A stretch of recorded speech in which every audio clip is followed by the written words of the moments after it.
আমের এই কাসুন্দিটা থেকে এত সুন্দর একটা গন্ধ বেরোচ্ছে কি বলবো। আরো যত রেখে খাবেন ততই কিন্তু আমটা ভালোভাবে মজে যাবে আর এই আচারটা টেস্টও দারুণ আসবে। এই দেখুন কাঁচের জারের বাইরে থেকেও কিন্তু দারুণ লোভনীয় লাগছে, পুরো জারটাই ভরে গেল, যার সাথেই খাবেন দারুণ জমে যাবে। নমস্কার বন্ধুরা, সাবিত্রী কিচেনে সবাইকে স্বাগত জানিয়ে আজকে আবারও নিয়ে চলে এলাম কাঁচা আম। আর এই আম দিয়ে বানাবো আম কাসুন্দি, একদম ইউনিক ভাবে, তবে এটা খেতে দারুণ সুস্বাদু হবে। বানানো খুবই সহজ, একদম ইনস্ট্যান্ট আপনাদের বানিয়ে দেখাবো। এটা কিন্তু সারা বছর সংরক্ষণ করে খেতে পারবেন। আজকে যে আম কাসুন্দিটা বানাবো তার জন্য কিন্তু আমি ছোট সাইজের আম নিয়ে চলে এসেছি। আর এই আমগুলোকে প্রথমে খোসা ছাড়িয়ে নিচ্ছি। আর দেখুন সবে গাছ থেকে পেরে আনা, সেই জন্য কিন্তু এই যে আটা ঝরে পড়ছে।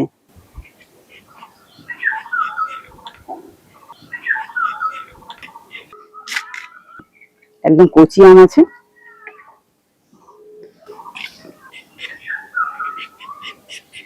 এখন গাছে কিন্তু খুব ছোট ছোটই আম রয়েছে, তবে হ্যাঁ এখন যেহেতু কালবৈশাখী ঝড় হচ্ছে মাঝে মাঝে, সেই ঝড়ে কিন্তু এই আমগুলো খসে যাচ্ছে। আর সেই ছোট ছোট আম দিয়েও কিন্তু আপনারা এই আম কাসুন্দিটা বানিয়ে নিতে পারেন খুব সহজে। এবার এই খোসা ছাড়ানো আমগুলোকে গ্রেট করে নেবো, তার জন্য একটা গ্রেটার নিয়ে নিলাম।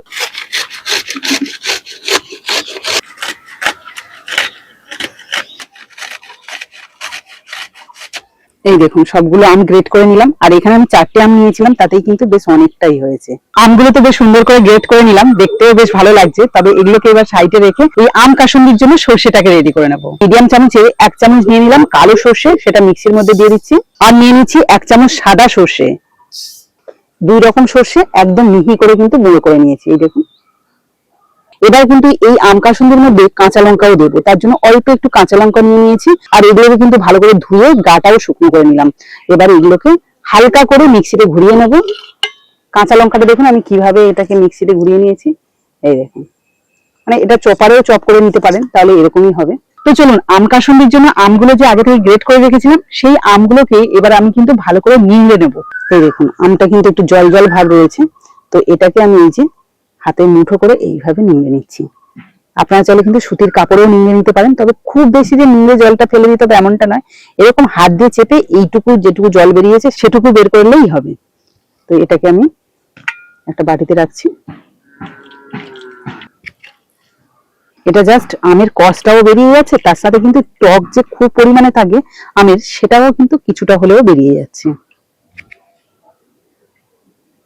চলুন এবার এই রস নিংড়ে নেওয়া আমের মধ্যে সমস্ত উপকরণ মিশিয়ে নিই। প্রথমে দিয়ে দিচ্ছি চপ করে নেওয়া কাঁচা লঙ্কা, দিয়ে দেবো গুঁড়ো করে রাখা সর্ষে।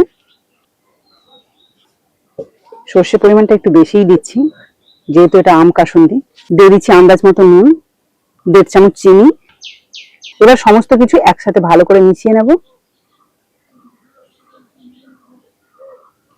একদম ভিন্ন স্বাদের এবং ভিন্ন ধরনের আম কাসুন্দি আপনারা একবার হলেও কিন্তু বাড়িতে বানিয়ে রাখতে পারেন।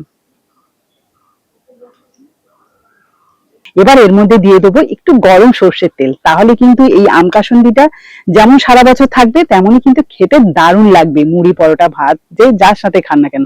তো চলুন তার জন্য তেলটা গরম করে নিই। সর্ষের তেলটাকে গরম করার জন্য উনুন ধরিয়ে একটা কড়াই বসিয়ে দিয়েছি। কড়াইয়ের মধ্যে দিয়ে দিচ্ছি প্রায় 100 থেকে 150 গ্রাম মতো সর্ষের তেল।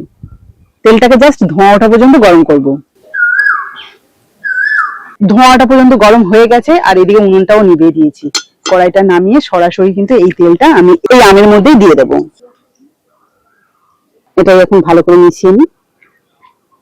একদম কিন্তু অন্যরকম দেখতে লাগছে। এবারে এটা আরো যত রেখে খাবেন ততই কিন্তু আমটা ভালোভাবে মজে যাবে, আর এই আচারটা টেস্টও দারুণ আসবে।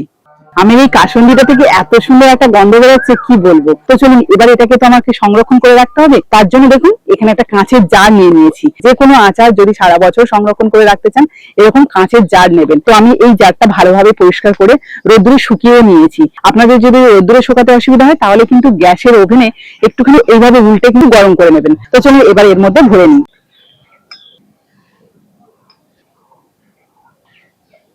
এই দেখুন কাঁচের জারের বাইরে থেকেও কিন্তু দারুণ লোভনীয় লাগছে, পুরো জারটাই ভরে গেল, যার সাথেই খাবেন দারুণ জমে যাবে।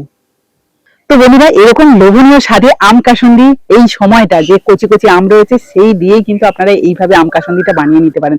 দেখতে পেলেন কত কম মশলাপাতিতে এবং কত কম সময়ের মধ্যে এই আম কাসুন্দিটা বানালাম। এটা কিন্তু সারা বছর সংরক্ষণ করে রাখতে পারবেন। তো আজকের এই রেসিপিটা আপনাদের কেমন লাগলো অবশ্যই কিন্তু কমেন্টে জানাবেন। ভালো লাগলে প্লিজ একটা লাইক করে বন্ধুদের সাথে শেয়ার করবেন। আর যারা আমার নতুন বন্ধু আছেন তারা যদি ইউটিউব থেকে দেখে থাকেন তাহলে প্লিজ চ্যানেলটাকে সাবস্ক্রাইব করে আমার পাশে থাকবেন। আর যারা ফেসবুক থেকে দেখছেন তারা ফেসবুক পেজটাকে ফলো করে দেবেন। তাহলে চলুন আজকের মতো বিদায় নিই, পরের দিন আসবো আবার একটা নতুন ভিডিও নিয়ে। ততক্ষণে ভালো থাকবেন, সুস্থ থাকবেন।